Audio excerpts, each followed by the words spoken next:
السلام علیکم ویورز، آپ دیکھ رہے ہیں دی جرنلسٹ. میں ہوں خواجہ آفتاب حسن اور میرے ساتھ ہیں تمثیلہ چشتی. ویورز، یقیناً جون کا مہینہ موسم کے اعتبار سے گرم اور معاشی لحاظ سے بھی گرم، بجٹ کا مہینہ، اور اس کے علاوہ موسم نے تو اگرچہ اس دفعہ موسمیاتی تبدیلیوں نے جو اثرات مرتب ہو رہے ہیں کہ جون میں ژالہ باری ہوئی، بارشیں ہو رہی ہیں، لیکن اس کے ساتھ ساتھ اگر ہم حکومتی سطح پہ دیکھیں اور بجٹ کے حوالے سے دیکھیں تو تمثیلہ صاحبہ اس میں کہیں کوئی پھوار، کوئی نرمی کی پھوار، کوئی خوشگوار زندگیوں کے آثار، کوئی ایسا کچھ نظر آ رہا ہے؟ نہیں، ایسا کچھ نہیں ہے، اور جس کی توقع کی جا رہی تھی وہی ہے، کیونکہ IMF کی شرائط اتنی سخت ہیں، اگر وہ اس کے اوپر عمل نہ کرتے تو پھر ظاہر ہے کہ اگلی قسط نہیں ملنی تھی اور یہ پروگرام نامکمل ہی ختم ہو جانا تھا. تو وہ سمجھے توقعات کے عین مطابق ہیں، جو کوئی اتنی مثبت توقعات نہیں تھیں. اور وہ یہ بات ہے کہ جیسے انہوں نے بہت بحث ہوئی اس میں فیڈرل کیبنٹ میں بھی اسی ایشو پہ کہ تنخواہیں زیادہ سے زیادہ بڑھائی جائے تاکہ عوام کو کچھ ریلیف مل سکے، لیکن وہ دیکھا آپ نے IMF کی توقعات میں یہ شامل ہے کہ نہیں، انہوں نے نا جسے کہتے ہیں کہ عوام کو کچھ نہ کچھ تو دینا ہے نا. خواجہ یہ تو پولیٹیکلی ہے نا.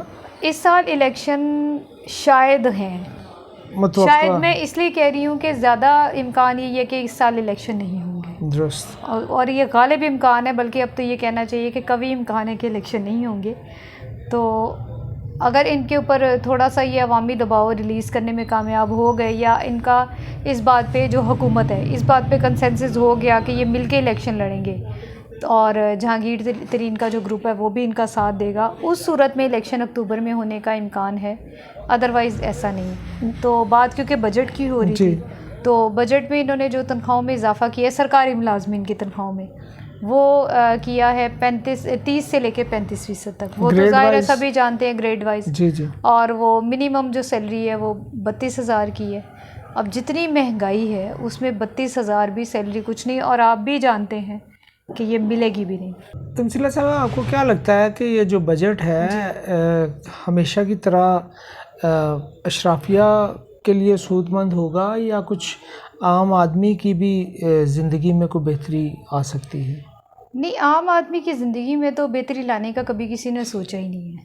اور خاص طور پہ میں جسے عام آدمی سمجھتی ہوں نا خواجہ صاحب، وہ ہے مڈل کلاس طبقہ. تو عام آدمی مڈل کلاس تو سنا اس ملک میں رہا ہی نہیں. مڈل کلاس اور مڈل کلاس اصل میں عام آدمی وہ ہے. دیکھیں، جو غریب ہے اس کو حکومتیں کچھ نہ کچھ کسی حد تک کہیں نہ کہیں کوئی ریلیف دے دیتی ہیں.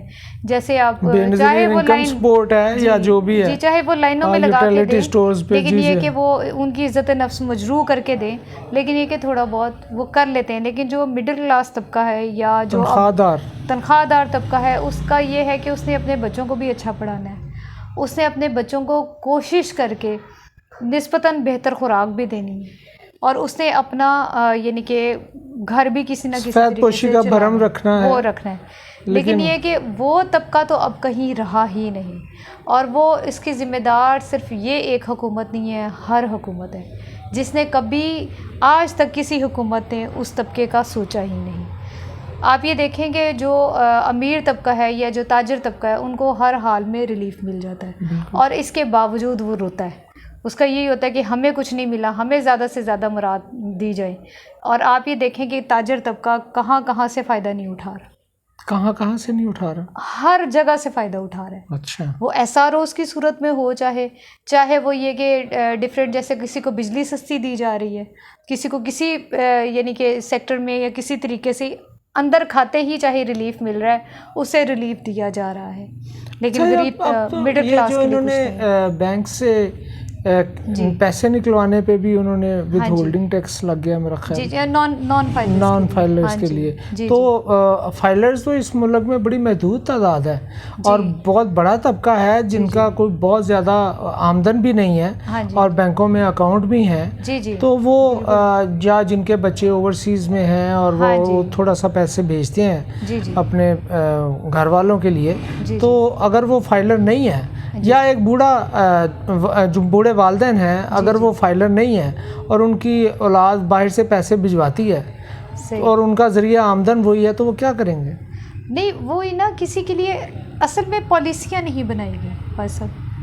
بات یہ کہ اگر بہتر پالیسیاں بنائی جاتی تو آج عوام رو نہ رہی ہوتی. بالکل. حالانکہ دیکھیں الٹیمیٹلی نقصان کس سے ہوتا ہے؟ ان حکومتوں کو خود نقصان ہوتا ہے، کیونکہ جب الیکشن کے دنوں میں انہیں جا کے لوگوں کی منتیں کرنا پڑتی ہیں، انہیں کروڑوں روپے اربوں روپے لگانے پڑتے ہیں، وہی اگر عوام کو ڈیلیور کیا ہو تو یہ نوبت نہ آئے. ویسے الیکشن میں اتنے کروڑوں اربوں کی وجہ سے مجھے لگتا ہے کہ اس ملک کے مسائل ہیں اور عام آدمی الیکشن نہیں لڑ پاتا، اور اسی لیے عام آدمی کی بات بھی وہاں نہیں ہوتی. اچھا، عام آدمی کو عام آدمی ووٹ ہی نہیں دیتا فیصل.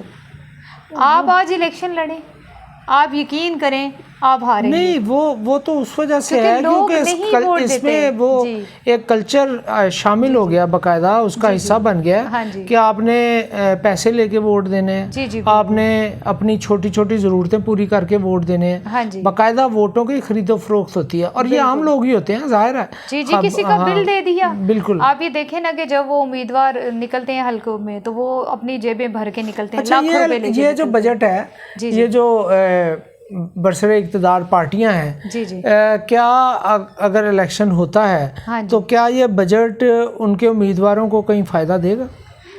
ان کے امیدواروں کو اس صورت میں فائدہ دے گا اگر یہ سب مل کے الیکشن لڑیں گے. یہ میں نے پہلے بھی تو نہیں لڑیں گے نا، وہ تو اپنی سطح پہ لڑیں گے. نہیں، حکومت کی حد تک تو وہ اتحاد کر سکتے ہیں. دیکھیں حکومت کی حد تک کر سکتے ہیں، لیکن یہ اپنے مشترکہ امیدوار بھی لا سکتے ہیں. اچھا، ایسا امکان ہے؟ ایسا امکان ہے، اور اب ان کے پاس اس کے علاوہ اور کوئی حل نہیں ہے. تو یہ سارے کس کے خلاف لڑیں گے اب؟ یہ اب صرف ایک ہی پارٹی کے خلاف لڑیں گے. تو وہ پارٹی پی ٹی آئی کے خلاف. وہ تو اس کا یہ ہے کہ اس کے کیونکہ امیدوار جو ہے، یعنی کہ جو ان کے اپنے لوگ تھے وہ دوسری پارٹیوں میں چلے گئے ہیں. اب حکومت کے پاس یہ ہے کہ یہ مل کے الیکشن لڑیں، اور خان صاحب کا ابھی بھی یہ خیال ہے کہ وہ کھمبے کو بھی کھڑا کریں گے تو وہ الیکشن جیتے گا، حالانکہ یہ اب ان کی خام خیالی ہے. چلیں، یہ تو ہمارا یہ اس وقت موضوع بھی نہیں ہے، کیونکہ وہ کیونکہ بات ہو رہی تھی. بالکل ایسے ہی ہے. ویورز، آپ کو کیا لگتا ہے کہ پاکستان میں پیش کیے جانے والے جو بجٹ ہیں حکومتوں کی جانب سے پیش کیے جاتے ہیں، کیا یہ ایک عام آدمی کی زندگی میں کوئی بہتری کی کوئی امید پیدا کر سکتے ہیں یا بہتری لا سکتے ہیں؟ ہم اسی موضوع پہ تمثیلہ صاحبہ سے بات کر رہے ہیں، اور بجٹ کی بہت ساری باریکیاں ہیں جو عام آدمی کی سمجھ میں نہیں آتی.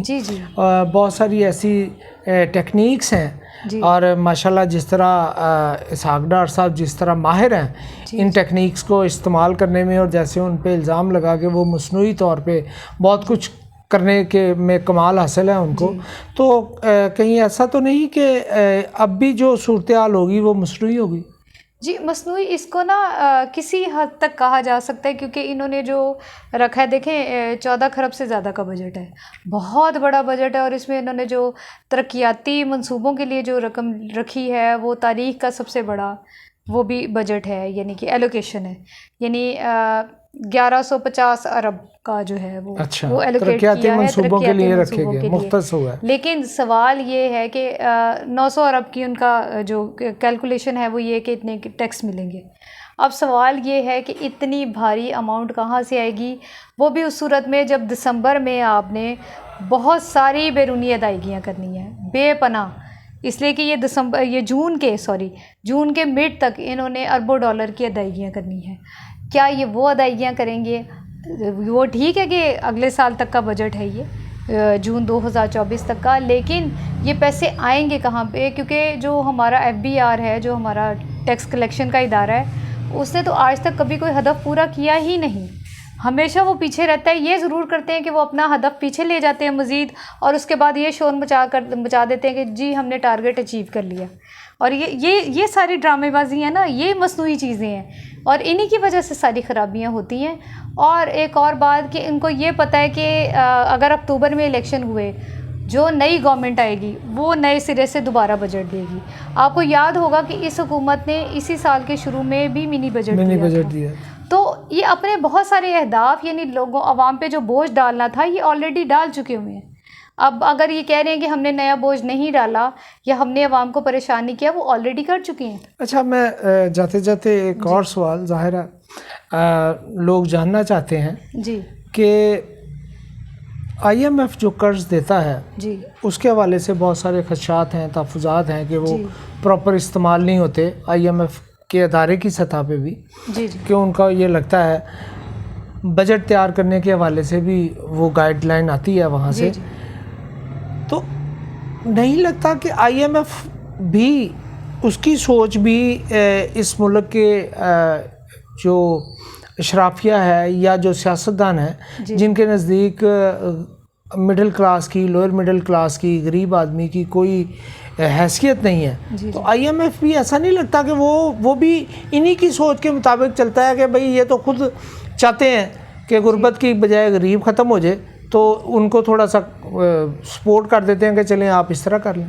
دیکھیں ساہوکار ساہوکار ہوتا ہے، چاہے وہ گلی محلے کا ہو چاہے وہ آئی ایم ایف ہو، اس کا انٹرسٹ اپنا دیکھیں اس پیسہ کا ہے۔ انٹرسٹ اپنا پیسہ ہے، لیکن آئی ایم ایف جو ہے نا وہ پولیٹیکلی بھی سوچتا ہے اور کر رہا ہے، پولیٹیکلی کھیل رہا ہے۔ آپ نے دیکھا ہوگا کہ پیچھے ایک ان کے جو پاکستان میں نمائندے ہیں انہوں نے یہ کہا تھا کہ پاکستان کی صورتحال جی بالکل پولیٹیکل صورتحال پر نظر بالکل۔ رکھے ہوئے اور اس کو دیکھ کے چلتے ہیں، حالانکہ ان کا اس سے کوئی مطلب ہی نہیں ہونا بالکل۔ چاہیے۔ دیکھیں جب آپ کسی کو قرضہ دے رہے ہیں آپ یہ دیکھیں کہ انہوں نے واپس کرنا ہے، واپس کیسے اور کرنا ہے؟ ہم اگر بالکل وہ واپس نہیں کریں گے آپ چھوڑیں گے ہی نہیں، لیکن یہ تو تمثیلہ ممکن ہی صاحبہ نہیں یہ نا۔ بات درست ہے، ظاہر ہے اگر ملکوں کی سطح پہ قرضہ لیا جاتا ہے جی تو جی لازمی بات ہے ملک میں اگر پولیٹیکل سٹیبلٹی ہوگی جی تو ہی ان کے لیے تھوڑا آسان ہوگا اپنے پیسوں کی محفوظ واپسی۔ ابھی تک پروگرام کو لٹکایا جا رہا ہے تو اس کی وجہ بھی یہی ہے، ایسی چیزیں آتی ہیں سامنے۔ لیکن یہ چلتا ہے، آپ دیکھیں کہ صرف پاکستان میں نہیں ہے، انڈیا میں کیا کچھ نہیں ہو رہا۔